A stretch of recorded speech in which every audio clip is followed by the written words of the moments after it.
केपी ओली र रमेश लेखकलाई पक्राउ गर्ने सरकारको तयारी तीव्र।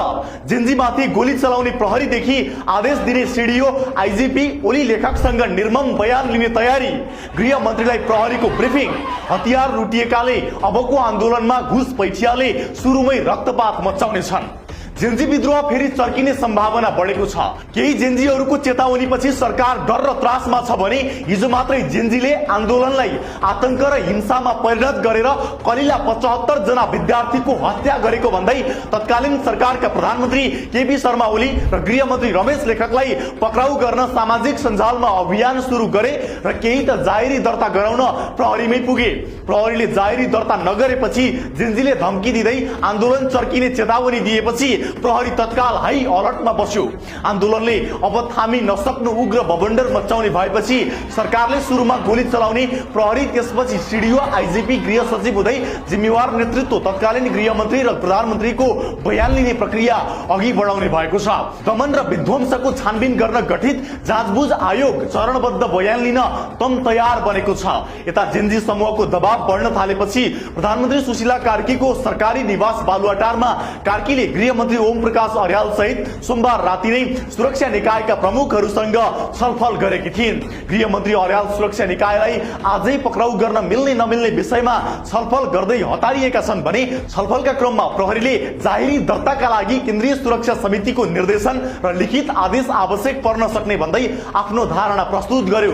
तर प्रहरीले यसमा ठोस जवाब भने दिएन।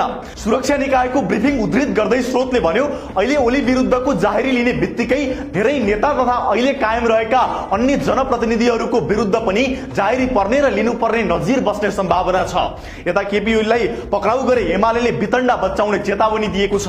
यही अवस्थामा प्रहरी महानिरीक्षक आइजिपी चन्द्रकुबेर खापुङले सक्कली प्रहरीका वर्दी र हात हतियार जफत भएकाले सक्कली नक्कली छुट्याउन सक्ने अवस्था नरहेकाले अबका आन्दोलन, प्रदर्शन र विद्रोह निकै अप्रिय हुने बताएका छन्। वरिष्ठ प्रहरी अधिकारीहरूले जेन्जीको सडक प्रदर्शनका दौरान घुसपैठ भएर अप्रिय घटना हुन सक्ने भन्दै प्रदर्शन रोक्न गृहमन्त्रीले नै अग्रसरता लिनुपर्ने सुझाव दिएपछि सरकारको शान्ति सुरक्षाको व्यवस्थामा कालो बादल मडारिएको छ। पुराना दलका भ्रष्ट र कुशासनका कारण जेन्जी आन्दोलनले चपेटामा परेका नेताहरू फेरि टाउको उठाउँदै टिप्पणी, जेन्जीलाई तथानाम अभद्र र अशिष्ट गाली र कुर्सी केन्द्रित राजनीतिका लागि चलखेल सुरु गरिरहेका छन्। वर्षौंदेखि जनताले आलोचना गरेर नसचिएका दलका टाउकीहरू आन्दोलनले हत्या नै गरिदिने स्थितिमा पुगेर पनि सुधारको कुनै छनक वा संकेत देखाइरहेका छैनन्।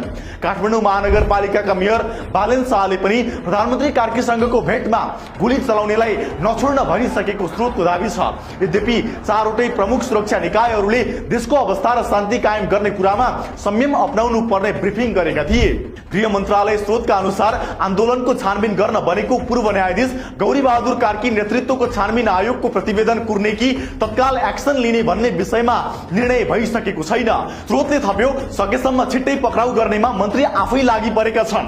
उहाँले त मंगलबार नै पक्राउ गर्नुपर्नेमा जोड दिनुभयो, तर त्यो हुन सकेन। बयानका लागि भने गौरी बहादुर कार्की नेतृत्वको जाँचबुझ आयोगले सरकारसँग थप जनशक्ति माग गरेको छ। विशेषज्ञ र आवश्यक जनशक्ति प्राप्त हुनासाथ छानबिनको काम तीव्र पार्ने आयोगको तयारी छ। सरकारले हाल आयोगमा सहसचिव सहित 7 कर्मचारी खटाएको छ। आयोगका अध्यक्ष कार्की कार्यादेश अनुसार अब छानबिनको कामलाई तीव्रता दिइने बताउँछन्। विशेषज्ञ र थप जनशक्ति उपलब्ध भएसँगै छानबिनको कामले तीव्रता पाउँछ। उनी भन्छन्, छानबिनका प्रक्रिया धेरै बाहिर ल्याउन मिल्दैन, हामीले काम गरिरहेका छौं। आयोगलाई सरकारले मानवीय तथा भौतिक क्षतिसँग सम्बन्धित सूचना वा निवेदन ग्रहण गरी विश्लेषण गर्ने र कारबाहीको सम्बन्धमा आवश्यक राय दिने कार्यादेश दिएको छ। गत असोज 6 गतेदेखि काम सुरु गरेको आयोगलाई 3 महिनाको समय दिइएको छ। जेन्जी आन्दोलनमा गोली खाएर घाइते भएका युवाहरूले आफ्नो रगत, पीडा र बलिदानमाथि राजनीति गरिएको सरकारले अपेक्षा अनुसार काम नगरेको भन्दै तीव्र असन्तुष्टि र गहिरो आक्रोश पोखिरहेका छन्। सोमबार काठमाडौँमा आयोजित पत्रकार सम्मेलनमा घाइतेहरूले आन्दोलनको म्यान्डेट र न्यायका माग बेवास्ता भएको आरोप लगाउँदै प्रश्न गरेका छन्। हामीलाई गोली हान्ने र आदेश दिने कहाँ छन्? उनीहरू किन पक्राउ पर्दैनन्? किन कारबाही हुँदैन? सरकार किन मौन छ? अहिलेको सरकारले आफूहरूको पीडा र मागप्रति उदासीनता देखाएको गुनासो पोख्दै उनीहरूले उपचार, पुनर्स्थापना र दीर्घकालीन सुरक्षाको सुनिश्चितता गर्न सरकारसँग माग गरेका छन्। पत्रकार सम्मेलनमा उनीहरूले जेन्जी आन्दोलनका वास्तविक पीडितहरूका अनुभव र तिनले सामना गरेका चुनौतीलाई उपेक्षा गर्न नहुनेमा जोड दिए। रिस, पीडा र निराशा मिश्रित अभिव्यक्तिमा घाइतेहरूले सबैभन्दा पहिला सरकारले गोली चलाउन आदेश दिने र गोली हान्नेलाई कारबाहीको दायरामा ल्याउनु पर्ने माग राखेका छन्। आन्दोलन पछिको वातावरणले जन्माएको असुरक्षाप्रति उनीहरूले तीव्र असन्तुष्टि जनाए। जेन्जीको नाममा असम्बन्धित व्यक्तिहरूले राजनीति गरिरहेको पनि घाइतेहरूको टिप्पणी छ। आन्दोलनमा 2429 जना घाइते भएको स्वास्थ्य तथा जनसङ्ख्या मन्त्रालयको तथ्याङ्क छ। स्वास्थ्य मन्त्रालयले देशभर 2429 जना घाइते रहेको तथ्याङ्क दिए पनि गृह मन्त्रालयले अहिलेसम्म 620 जनालाई मात्रै जेन्जी आन्दोलन घाइते परिचय पत्र वितरण गरेको छ। यो संख्या उपत्यकाका 3 जिल्लाको मात्रै हो, जसमा काठमाडौँमा 500, ललितपुरमा 100 र भक्तपुरमा 20 जना रहेका छन्।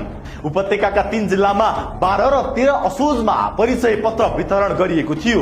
जेन्जी समूहले पूर्व प्रधानमन्त्री केपी शर्मा ओली र पूर्व गृहमन्त्री रमेश लेखकलाई पक्राउ गर्नुपर्ने माग राख्दै प्रहरी कार्यालयमा दबाव बढाएपछि सोमबार साँझ प्रहरी प्रमुख सहितका वरिष्ठ अधिकारीहरू गृहमन्त्री ओम प्रकाश अर्याललाई भेट्न पुगेका थिए।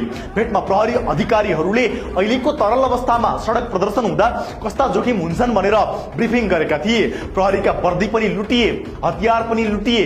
ती हतियार चलाउन जान्ने जेलबाट भागेका पेशेवर अपराधी पनि बाहिरै छन्। प्रहरी अधिकारीहरूको भनाइ उद्धृत गर्दै छलफलमा सहभागी गृहका एक अधिकारीले भने तिनै वर्दी लगाएर प्रहरीका हतियार बोकेर प्रदर्शनमा छिरेर गोली चलाए भने सक्कलीले चलाएको हो कि नक्कलीले चलाएको भनेर छुट्याउन सक्ने अवस्था छैन। त्यसैले कम्तीमा सडक प्रदर्शन नगर्न मन्त्रीज्यूले नै जेन्जीलाई आग्रह गरिदिनु पर्यो। प्रहरीका हतियार लुट्ने र कारागारबाट भागेकालाई 10 वर्ष सजाय अनि कडा र निर्मम कारवाही हुने कानून ल्याउन जाँचबुझ आयोगका अध्यक्ष गौरी बहादुर कार्कीले सरकारलाई सुझाव दिएका थिए।